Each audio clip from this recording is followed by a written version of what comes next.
Hey, guess what? 22 hours later, the handsome chief is back. Yep, true story. You guys ever think about this? Every 22 hours we get up and get after it, and somebody gets in front of the camera and the microphone and pretends to entertain y'all? Just think about that for a moment. Hey, that's me, the handsome chief, and Jimmy. Good morning, everybody. You are tuned into Mornings in Alive with Keith, Jon, and Friends, your live morning show for real talk, motivating content, and entertaining conversations that help men start their day with purpose and accountability. This is no Sora, no Veo, no AI-generated slop. No, this is a live morning show experience created, enabled, and empowered to help you get your ass out of bed and get up and get after. No, by the way, this is a mother and R-rated experience. Yes. So, I got a good lift this morning. If your kids can hang around, if you want to teach them some bad words and if you want to get that energy out, have the kids stick around. Today's the day I'm telling the kids to stick around. Keep the kids in the fucking room today. Yeah. They're going to learn some new stuff today. They're going to learn about getting up, getting it after it, and how getting up and getting it after it is linking financial success to that. And to everybody who's tuned in, I appreciate you guys. I see you guys in the comments over there on the vertical screen. We're going to get you in a few moments. If you're new here, where have you been? Yes, I invite you to hit the like button, subscribe, and say hi in the comments. We want to hear from you. Everyone wants to win, but not everybody's building the habits that feed winning. Well, that's what this morning show is all about. Success isn't some secret weapon. It's a rhythm. The rhythm. The men who master the mornings master the results. And today, we're going to break down the routine that builds your body, also build your bottom line. But first, we're going to talk current conversations and other interesting topics. We've got a bunch of crazy stuff on the table today. Men over 40 are saying they're done chasing the young women. I hope Marty's here today for that conversation. They're opting for peace. They're opting for purpose, and they're opting for performance instead. We're going to look into that. Is that true? Meanwhile, a few hospital staffers thought I was smart. Yeah, hey, Holroyd. They thought I was smart to mock some patients' body fluids on TikTok. Brandon Jensen, stick around for that one. Hey, Brandon, did you get your lift in this morning? And fitness experts are reminding us that every man over 40 should be able to hit some basic performance benchmarks. And hey, Lady Drew, we're going to talk about that here today as well.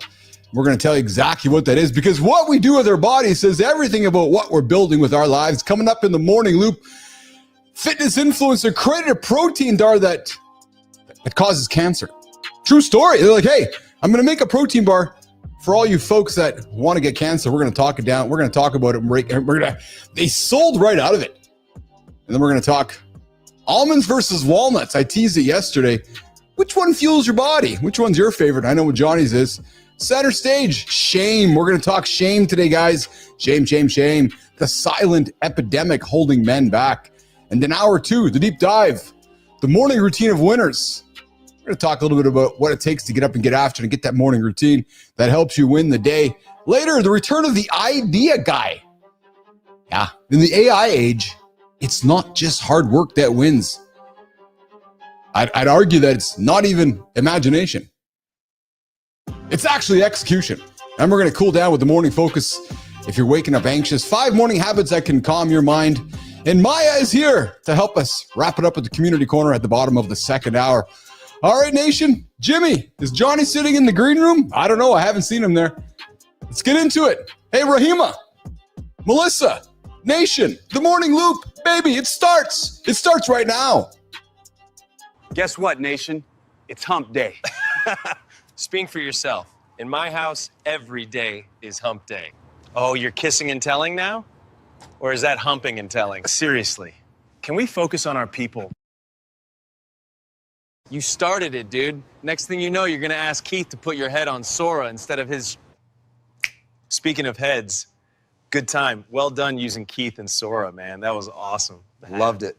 All right, let's get this show rolling. Keith, John, Marty, crew, the floor is yours.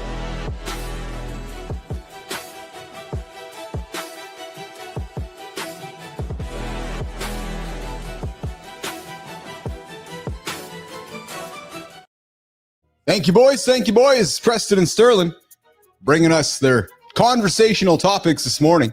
Yes, sirree, baby. Hey, listen, you guys can join the conversation with us this morning. You know how to do that. The comments are open. Vertical stream's open. The horizontal stream is open. In the coming weeks and months, they're going to combine that. So we are going to have one stream that's going to keep us all together with some great conversation. And guys, as you know, in the second hour, we're going to open up the phone lines, 431-300-3005. Phone, text, or leave a voicemail. And to those of you that are not watching live right now, not really sure why you wouldn't be watching live, get up, set that alarm.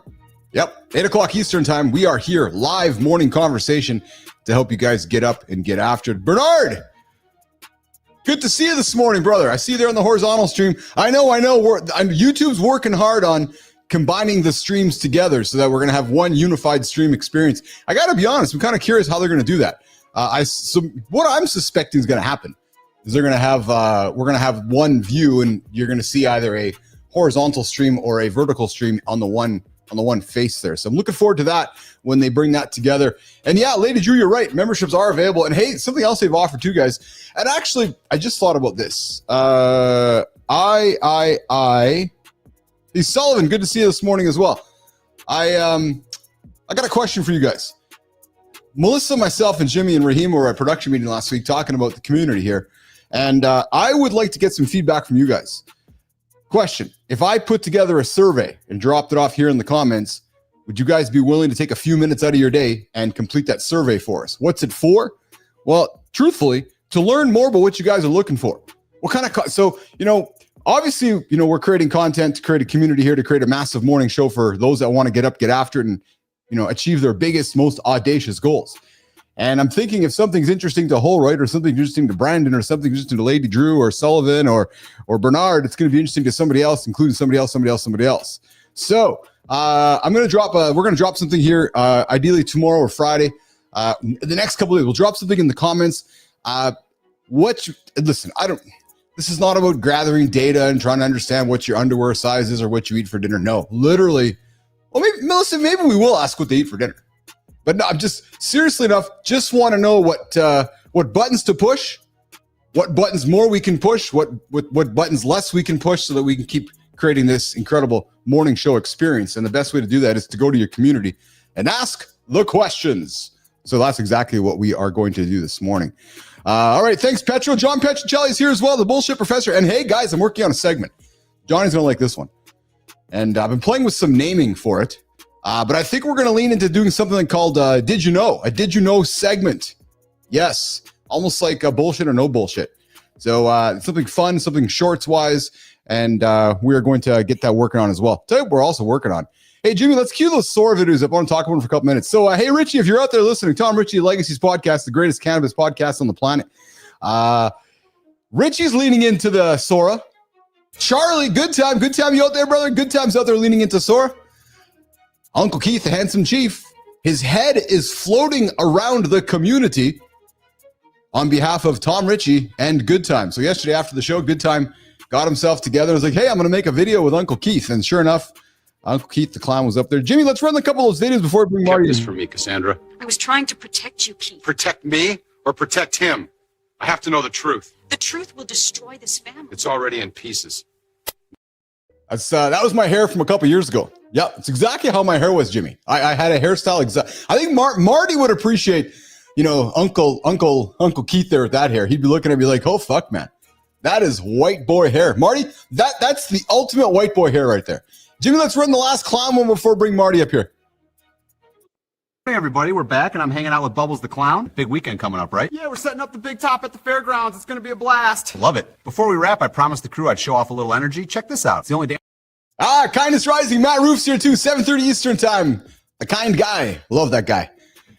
And we got Marty coming here in a second. So there you go, guys. Let's see your videos. Let's see your videos, guys. It's easy to do. Hey, Richie, super easy, right? Hey, Charlie, super easy, right? And a lot of fun, right? So, guys, as simple as this, all you got to do is get your fingers rolling or your mouth going and just type your prompt. Grab Uncle Keith's head there, the handsome chief, and it makes the video. And as simple as that, actually. So, yeah, a lot of fun with the Sora platform. I encourage you guys to get out there. Would love to see you guys playing with my head. Yeah, come play with my head. Jimmy, there's the cut. Let's bring in the boys.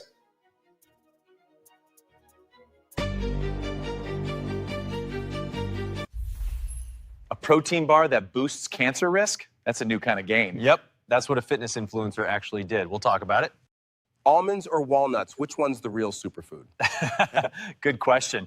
Joni will break it down for us and say almonds or nothing. You know what's holding more men back than failure? Shame. It's quiet, it's corrosive, and we're digging into it today. It all starts before dawn with that first step, that first rep. Every successful day is built on that morning foundation. Waking up with anxiety, you're not alone. And you're not stuck either. We've got 5 habits that bring you back to calm. And that's what's on deck today, Nation. Why? Strong lineup. Keith, John, take it from here.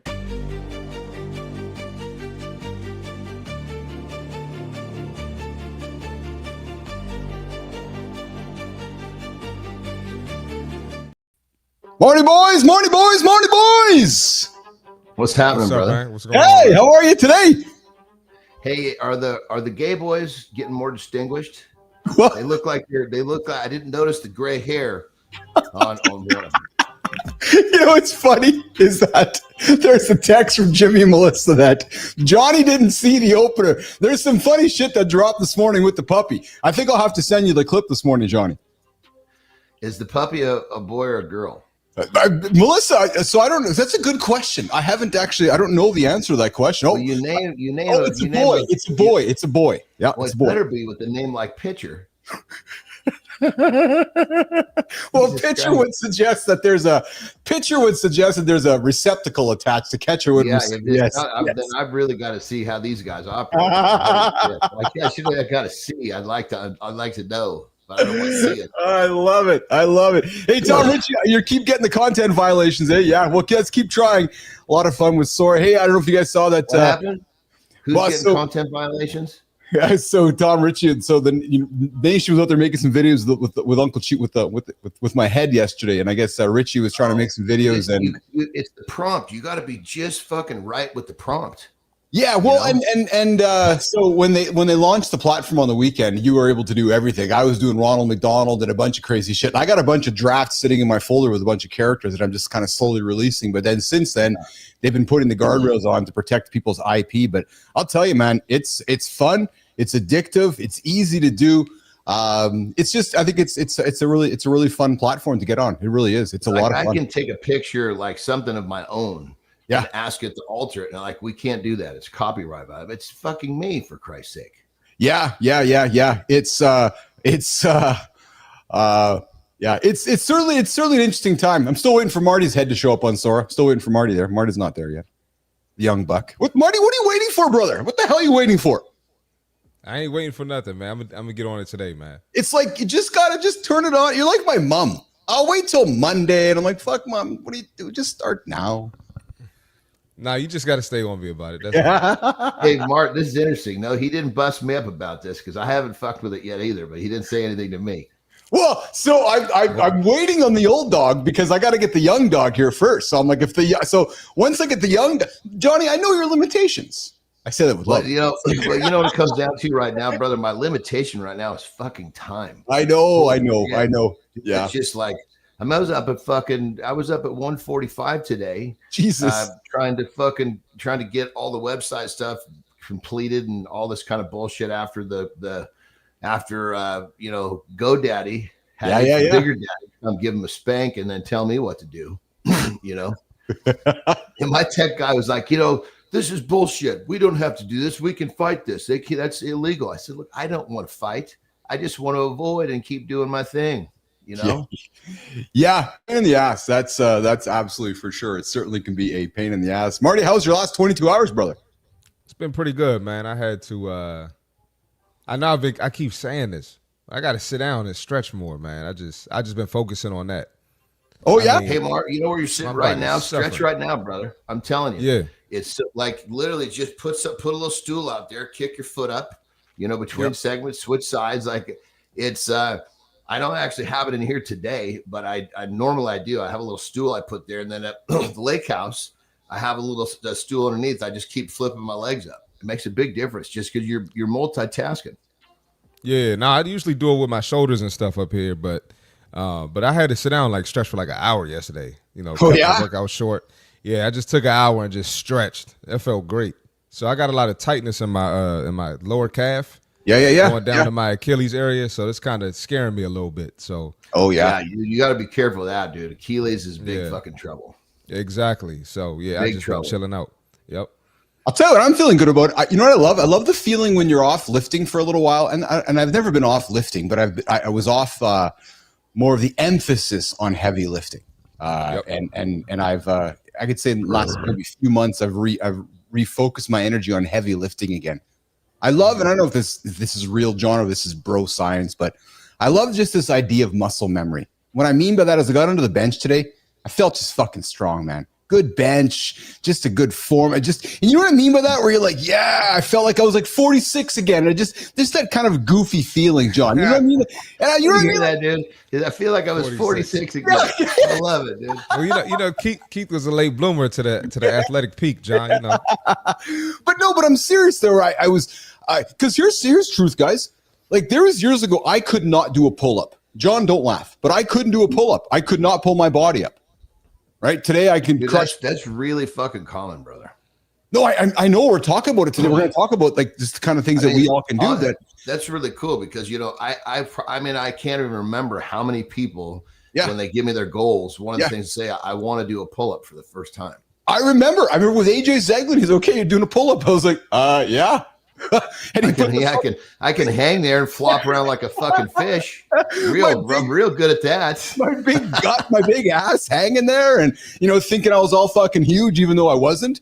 But then he puts that old elastic band, those bands you hang on there, and those resistance bands. And sure enough, one became two, and then two became no bands, became three, and today I can easily do 10 in a row, and good quality pull-ups, right? And that's 10 good quality pull-ups. You separate yourself from a lot of people. I think so. Thank you. And I'm just feeling pull-ups used to be like one of my dips and pull-ups were like my favorite thing, but I have to be really careful with pull-ups now.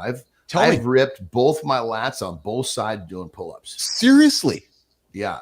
I mean, keep in mind, I was heavy. Well, yeah. I was just fucking banging them out. I used to, at over 300 pounds, I could, if I got really fucking ready to rock, I used to do them to warm up. That's what I would go to the gym and I would just jump up and I would knock out a set to failure. That's how I'd warm up for body day. Yeah. Doing 30 pull-ups is a fucking joke. I could sometimes get over 40.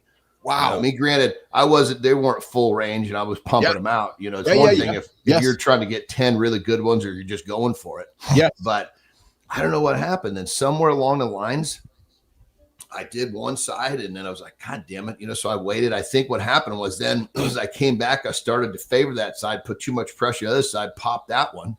Like, fuck, man.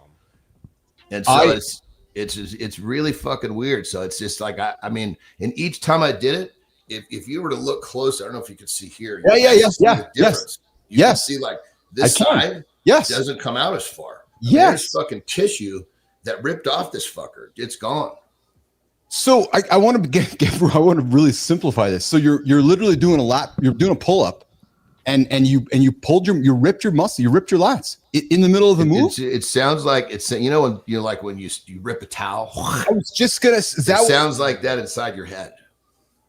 Whoa. Yeah, and it's like this. It's like this. Maybe a half a second of like fucking really sharp. I shouldn't say sharp, like almost like scary pain, and then it goes away because the muscle rips off. It's not attached anymore. When you rip a muscle, like when I did my bicep, first time I ripped it, it was right in the belly, right? Okay. And so that hurt like a motherfucker because it was still there. Right. Yes. The second time I did it, that was actually lifting. That was lifting an Atlas stone, right? The second time I did it, it pulled off down here. Jesus! And once it was gone, it didn't hurt at all because it's not attached anymore. When that happens, is that something that you know it's happening while it's happening, John, or is it where you're in the mode, you're in the moment, and all of a sudden you're doing a movement, and then the pain happens? Is it basically that? Think like this, like when you think of like when you come out of the bottom of a squat, you explode. Yes. Right when you explode, something happens. Oh, yeah. Okay. Yeah, so it's like you're going one way, it's going the other way. And there's there's been times when I get you weird curse or weird signal shit I learned. Yes. First time I really tore my pec, that was a substantial tear.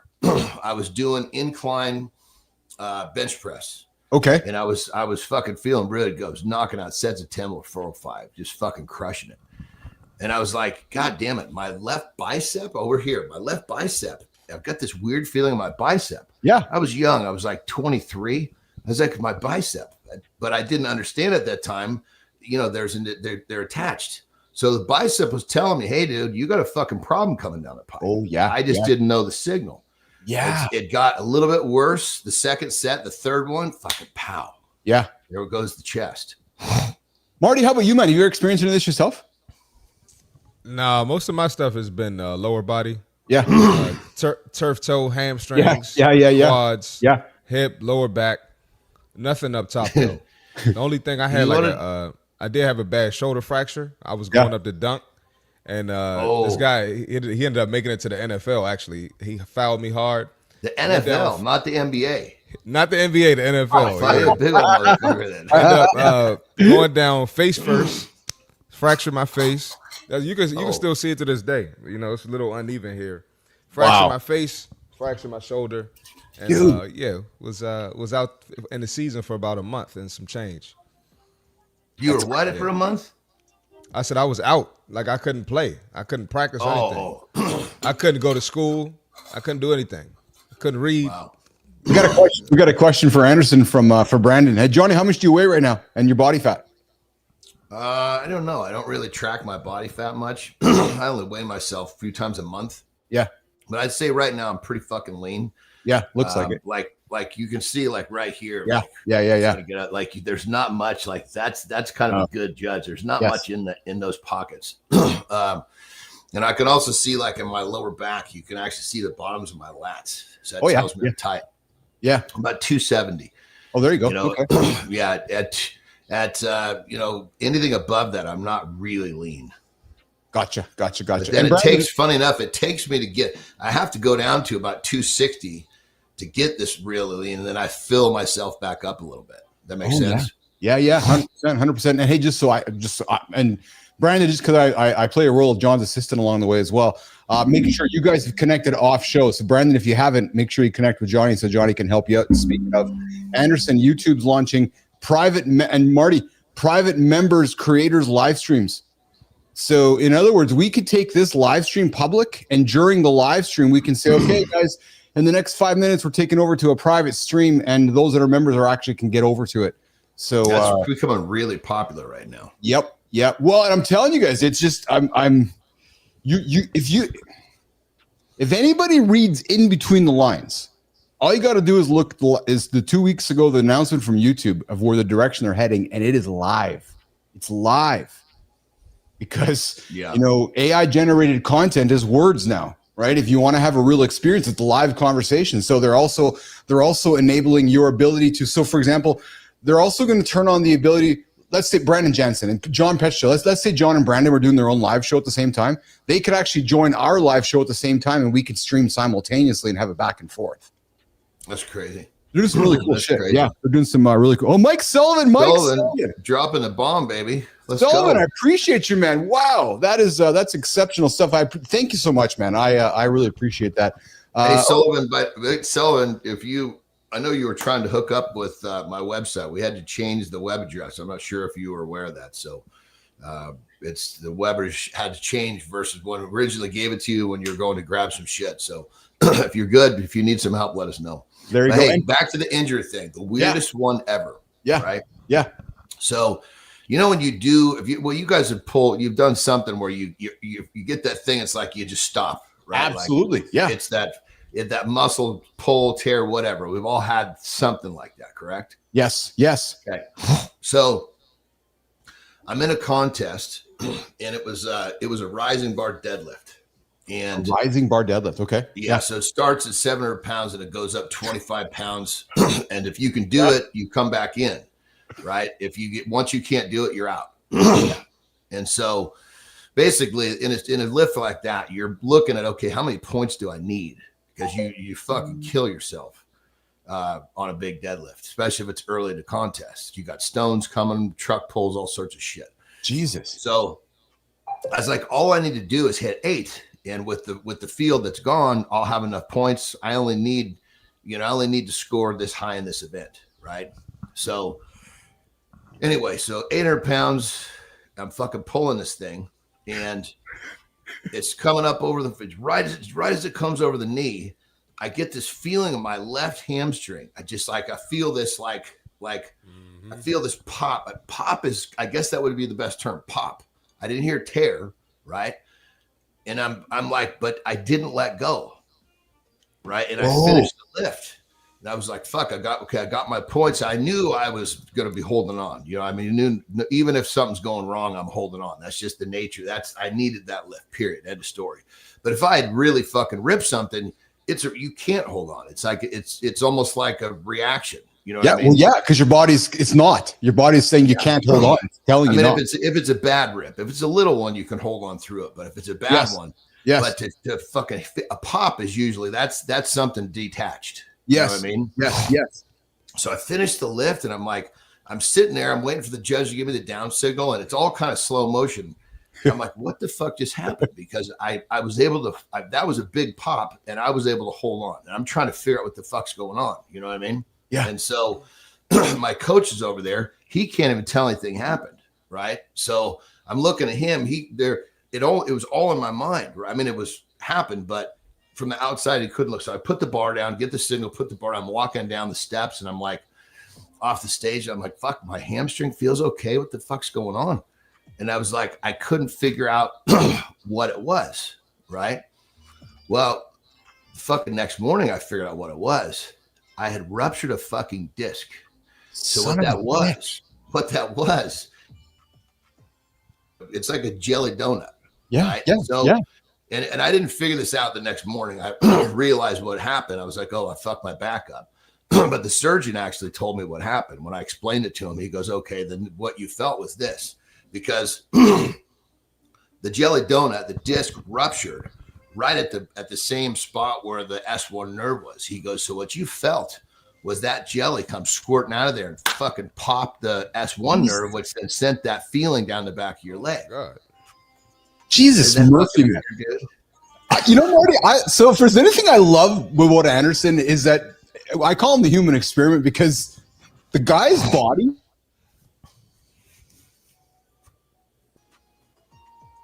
Is that him or us? It might have been me, actually. He went out. Yeah. Might have been me. Yeah. Marty, I was saying, though, that what I enjoy about Johnny's stories is that his body has been through so much crazy shit, eh? Like, it's real life stuff. It's not just it's not textbook. It's real stuff. Yeah, Johnny's been through everything, man. I know. But I mean, he was an actual athlete. You know, this started back when, I mean, fuck, I would try to think the very first experiments was my diet.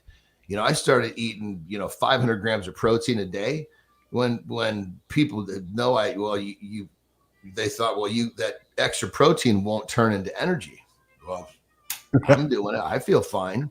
10 years later, they proved it, but it wasn't about what the science said. It was about, let's try something and see what happens.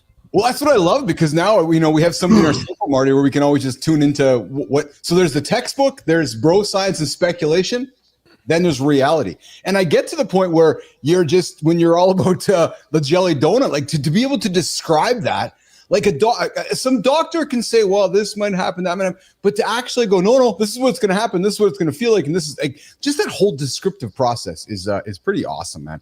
Hey, B-Drive.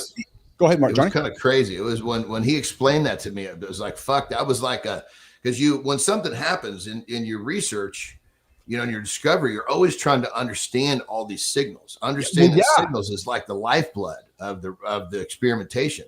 Well, that was something I could never connect the dots. Like, what the fuck happened? That's why I like that we talk about feeling so much in this show, and not necessarily emotion. So we talk emotional feelings, but dialing into how something feels. Because again, it's there's science, there's reality, but then sometimes it's creating awareness around a feeling that can tell us something, which is a signal. Speaking of feelings, Bernard B-Drive is throwing some feelings on the table, throwing some gifts out there. I appreciate you, Bernard, for that. That is so awesome, man. So grateful for spreading the love out there. Good morning, everybody. Hey, Brandon, just a heads up to you, brother. Send me a text, 431-300-3005. Brandon, send me a text. I'll get you connected with Andersen so you guys can get hooked up here. Johnny, he's left you a couple messages, but there's been no connection there, so I'll help facilitate that. Brandon, It's okay. I got it. We know, that being said, Brandon, first off, we've been so fucking busy over here with all shit. Get your Keith I'm going to connect with you literally on my fucking phone. Yeah. So Brandon, when me or my team makes a mistake, I take 100% accountability. We're talking here later today. Text me. Yeah. So Brandon, shoot me a text. I'll connect you with Johnny and we'll get you all sorted out with that for sure. Okay. So listen, I'm looking at the clock. Marty, let's look at the clock. It looks, and Richie, look at the clock. Well, you want to hear what happened? Why I'm not running for the toilet? Tell us why now, Anderson. Why you're not running? Dude, yesterday was quite a day.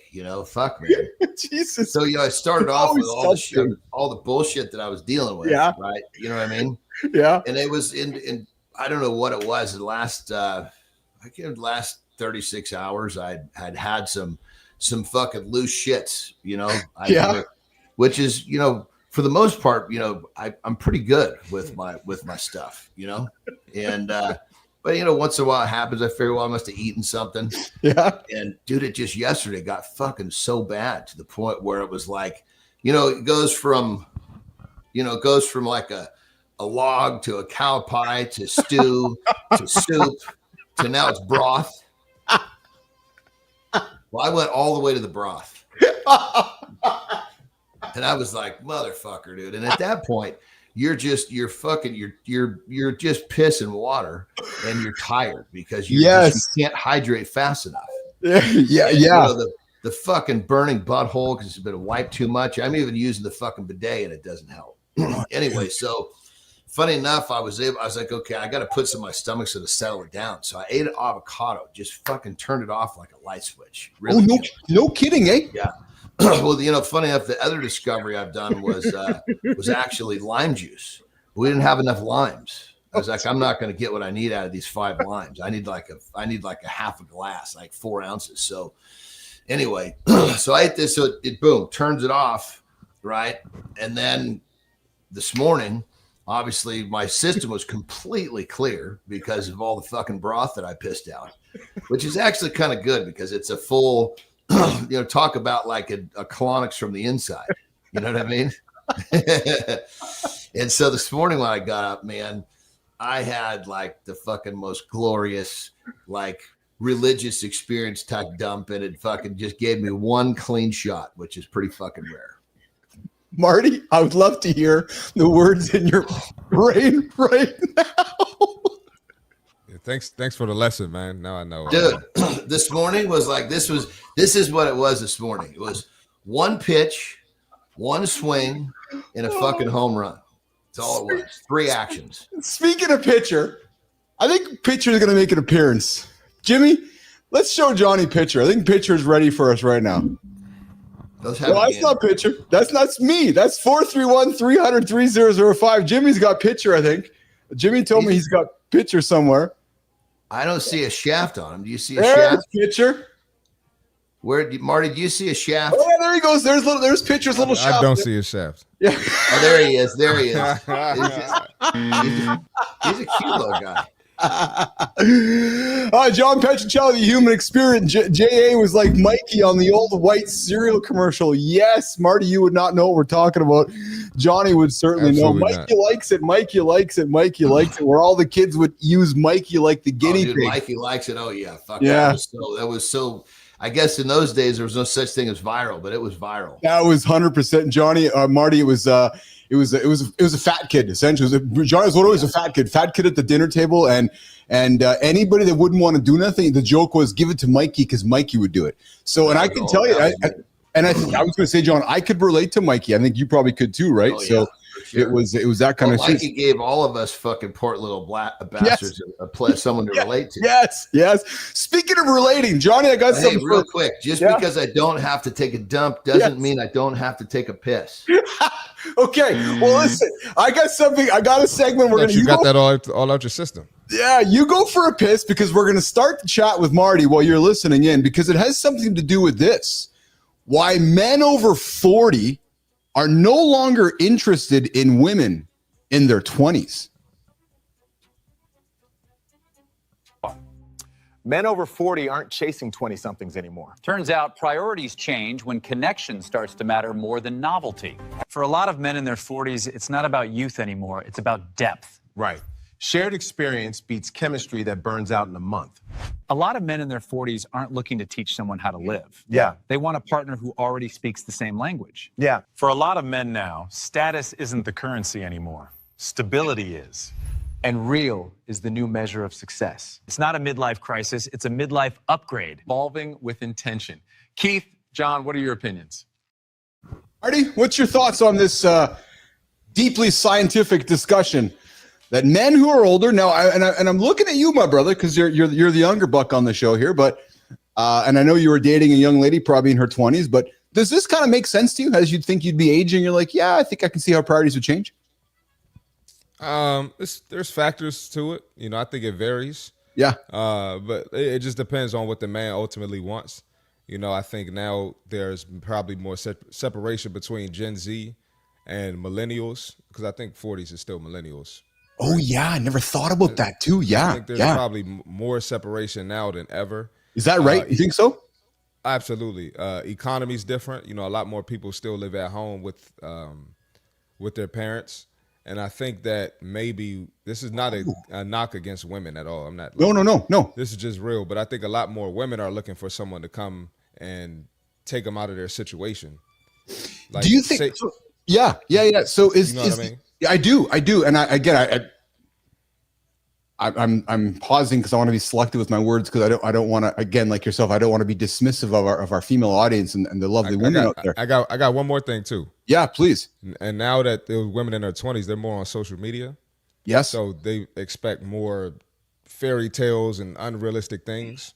And I think guys in their 40s been putting up with, you know, if you're still single in your 40s or you out of a divorce, you're like, come on, man, I ain't got the patience for that. So if that makes sense. That's exactly what I was about to ask, and I'm thanking you for helping put the words in my mouth. And again, I want to speak respectfully. Yeah. Because I'm wondering exactly that we have our females in our 20s, they're seeing these social personas of men in their 40s, and maybe there's an aspiration for that, like you said. And I'm going to use the words, but I'm not suggesting it. But did we kind of go through a sugar daddy era where that is moving away, Marty, where the 40-year-old men are like, nah, fuck that, man. I don't, because to like something AJ said, still strikes me, man. We live in a world now where you can literally swipe left or right, and the next girl on Instagram or whatever you're looking at is like, the choice is so readily available, isn't it, Marty? Like, for you as a man, picking a woman never been easier. I would think never harder, but also never easier. I would think so. I agree. Yeah. Yeah, but I don't think the sugar daddy era is going anywhere though, man. Just because the inflation's going up, but salaries aren't going up, wages aren't going up. So now it's like you go ahead. No, it's fascinating to me though, because you brought up the generational stuff. Because I grew up in an era, and I know a lot of our audience has grown up like myself and Johnny, where you get into your 40s and it becomes that midlife crisis, right? You ditch your wife and you go chase the 20-year-old. And what science is telling us and what research is telling us is that more and more men are doing that less and less, maybe because of what you said, which was, I don't got the time for that bullshit anymore. I've been around. I want to aspire for more. Yeah, I want to add to that too. Now we have fitness is popular now. So you got a lot of women in their mid and late 30s that still, they might look like they're in their 20s. And so this can be appealing to guys too. So of course, you might get a woman who's a little more mature, a little more stable, a little more experienced. So that might add to it as well. Yes. Yeah. Hey, did you notice that John's taking a long pee right now? Maybe he had to dump. Maybe his stomach changed his mind. His stomach got his own mind. Brandon Jensen says, hey, Marty, was checking out your Insta last night. Love your content, bro. Just a heads up there from Brandon Jensen. Oh, appreciate that, bro. He's out there on your IG. So guys, we're just kind of having a quick chat about legacies. Tom Ritchie says, have you talked to Gen Z? We need a decoder ring. Yeah. There's a different language coming out of Gen Z, isn't there, Marty?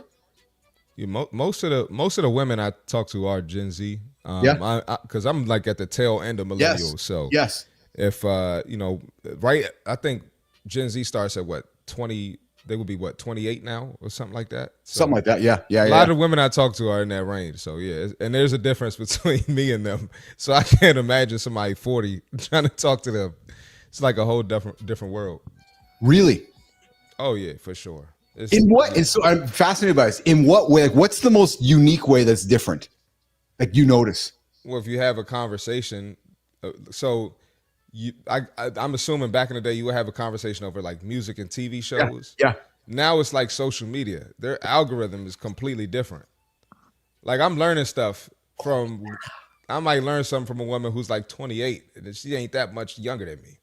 And I'm like, what is that? Or what does that mean? Like, right. And they calling me Unc. And it's like, I'm not that much older than you. So it's just completely different now, you know? It's tough. I haven't really, this is fascinating to me again, because I never really thought about it in this literal way. But I guess if you're that demographic and you're seeing us and you're reading the same, I'll use a magazine metaphor. You're reading the same magazine every single day with that same content, and you're a couple years older than them, still the same, but yet different. You're reading a completely different magazine. You come together because you're only 24 months different in age, yet you're like, holy fuck, man, are you living on a different planet than I am? That's kind of what you're saying to me. It's like, it's that different, eh?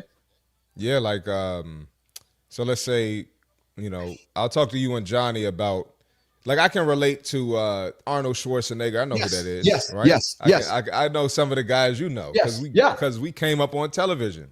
Oh, the people that's popular to them are Instagram, the streamers, Twitch, YouTube, and if I'm not in that, I happen to be a content creator, so I'm aware. But somebody who's not in the content space like me, they can't relate to a lot of Gen Z because that's what they are. That's what they know. Because their celebrities are not from television or movies like you and I grew up with. Their celebrities are from the platforms. I know it's like a dull moment for anybody listening. I go, of course, Uncle Keith, but I'm having a dull moment on the air because it's true. I never really thought about it that way, but that's exactly it, isn't it? Exactly. So it's just like, and when I was managing the gym, all of my staff was like, Gen Z. So they would be like teaching me like the shows and the characters and stuff. And I'm just like, what the fuck is all this? So it's different. It's just different, man. It's so tough. Me and John would be like ancient. Hey, like we'd be like fucking foreign principles to somebody. Hey? Like we'd be like a foreign human. Or like, are you guys foreign alien? to me? You're foreign to me. So you definitely be foreign to them. Yeah. Hey, Johnny, how was that long piss? It was good. Turned into a dump. What I say? What I say? I just said, I know Johnny, I know you like the back of my hand now. I said that because I said Johnny's stomach has a mind of his own. Yeah. Well, this one, my stomach's good today. It was my asshole that decided. Well, okay, then let's go here with this one. So it was a picture. It was a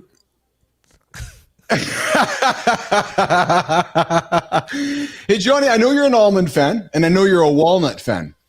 Right? You love both. You're right. You love both. We're talking about the gay boys question. Yeah. And for everybody out there, I got no issues with homosexuals, just having fun with my gay brothers here. That's Jesus.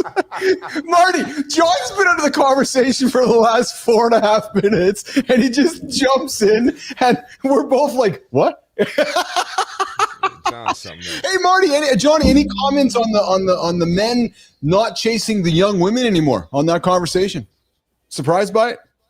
I just had this conversation with my brother, dude. Because you and I grew up in the era where that was. Because you and I grew up in the era where that was the thing, right? Like, okay, I'm gonna get in my 40s, like, speak the young.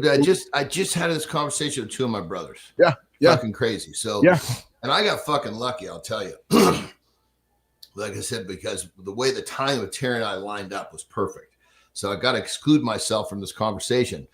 The universe looked out for me. But so my oldest brother is going through a divorce. He's 65. Dude. Oh, man. Right? And I was kind of talking to him like this. He's in great shape, fucking still works out, plays tennis, jogs. I'm like, dude, it's been a long road, man. He really tried to keep that thing together. And he's like, I'm so ready to have someone that will, do something with me, like he wants someone to go for a jog with him. He wants someone to play tennis with him. So there was no connection. Yeah. And he goes like, yeah. And he goes, an intimacy, holy smokes. I can't wait for that too. Anyway. And so I was like, dude, you're 65, but you operate like you're, a normal, 45, 50-year-old. Yeah. Yeah. I said, you're going to have a hard time finding a woman your age that can keep up. Yeah. Yeah. And he goes, I understand. He goes, I know I'm going to have to look a little younger, but he was like, he goes, I really don't want to go into the 40s because the gap of development is going to be too big. He goes, I want someone that understands life like I do. Yeah. Right. Yeah. Okay, that's the oldest brother. Yeah. Brother that's down here. Right. And yeah. He's only 4 years older, and I give him advice when it comes to relationships all the time. He's been married 5 times, just got fucking getting divorced from his 5th one who's fucking 25 years old. Right. And I told him, I was like, dude, I said, when he meets this fuck girl, I said, listen, will you fucking do both of us a favor and not marry this girl? You don't have to marry her. But he falls in love so quickly. You know what I mean? And he's just got a heart of gold. He loves. You know what I mean? You can't hold it against him. Yeah. Can't hold it against him. Yeah. And he just told me the other night, he goes, the problem is I trust people too much. Well, we've known that for a long time. So let's not make this mistake again. But anyway, and we're having a conversation. And I'm like, look, dude, the conversations we have about you finding girls, you're always talking about how hot she's got to be. What do you think you're going to end up with? You're going to end up with someone that you don't relate to, And so you're looking for you're looking at the wrong shit. What you need to be looking at is the companionship of your mate. Yes. Yes. And so going back to what you asked me in the conversation about people, the dudes going down and getting these young girls, I think it's because we've seen enough of a trend of a 50-year-old going and finding a 25-year-old, and it just doesn't fucking make sense because it's only that upfront thing that seems so cool. After that, it's like you've got these 2 fucking different people that don't understand each other. Well, you know what happens too, John, and I was laughing about this with actually Carter.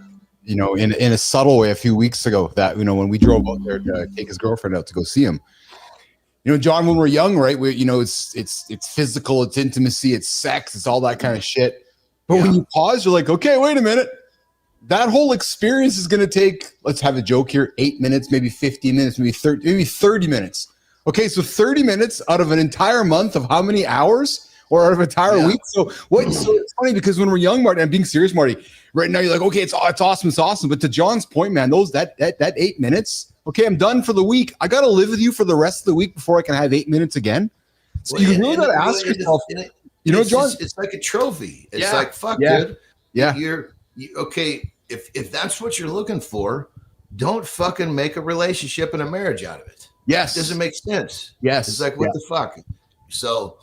It just, to me, I don't know. I mean, again, thank God that Terry came to me at a time that was worked because it would have taken me. I would have figured this out too, but I always learn slow when it comes. What's your gap with Terry, Johnny? What's your gap? We're like the same. She's older than me by 9 months. Oh, okay. So we're the same age. Like right now, she's older. Yeah. January will be the same age again. So there's only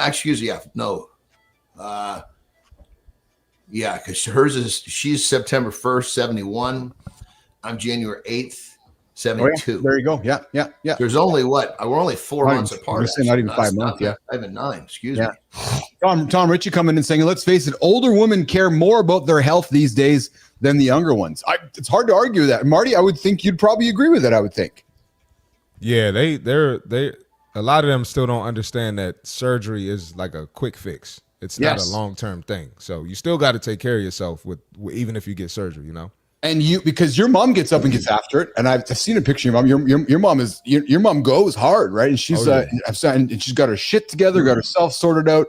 So you got Marty's mom compared to a young lady, just a whole different perspective in life, right? So And Melissa comes in. Our team Melissa here says, and I appreciate this. The only way you'll know if you can connect with someone where there's a big age gap is to get to know them. Very, very true, Melissa. I appreciate that. And Melissa That's says, so "Look, true. That's 28-year so true. gap between me and my hubby, and we're a forever couple." And well, Lauren and I are 13 years, right? And are there challenges?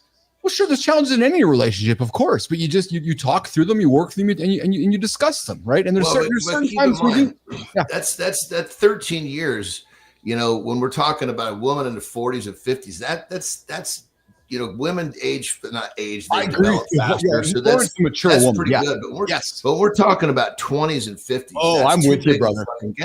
I'm with you. Like Leonardo DiCaprio, right? And I'll crack a joke here, but hey, Marty, Leo's like, "Oh, you're 29? It's time for me to get a new one because you're going to be 30 next year." And he just rotates between 25 to 29. Are these Dude, actual I got a buddy of relationships? mine. A buddy of mine reached out to me. It was probably about 8 years ago now. And he's like, I met this chick and we have so much. I mean, we have great time together. We laugh, we enjoy the same stuff. Yeah. We have great sex. He goes, but she's just, she's his age. He's like, Yes. but she's not. She's like, I'm not used to seeing. I'm not mentioning any descriptive features because I don't want this person to figure out who I'm talking about if they're checking this out. Yeah. But he was just referencing the difference in someone that was 20 years older. And I was like, look, dude, do yourself a fucking huge favor. Close your eyes and don't worry about what she looks like. Ask yourself, do you have the companionship you're looking for? Yeah. And he was like, he goes, holy shit. He goes, and because he was kind of contemplating moving on, and that was like a fucking massive thing for him because we just, in our world, we're our girls got to be this, they got to be that, especially when especially like when I was making all those poor decisions because I was only judging that. Yes. It could be fucked up, and that didn't matter. Well, yeah, I'm. It's incredible how we're just not taught these things, John. We're just not. No, and we learn them too late in life. That's why I'm really loving that Marty's leaning in and listening, man. And I say it with lots of love because it's just the idea of companionship, man. We just do not, as humans, spend enough time talking about that key word there. Right. When the sex is over or when the body is different or when the moments after the intimate, and John, redefining intimacy, right? As we get older, the definition of intimacy changes, John, doesn't it? Oh, dude. You really like Terry, she's, even though she's Jesus Christ, 25 years older than when I met her. Yeah. She's more physically beautiful to me now than she was then. Yeah. Oh, when I first met her. And so that tells you that you're judging and you're feeling, and because if you're seeing if you're seeing the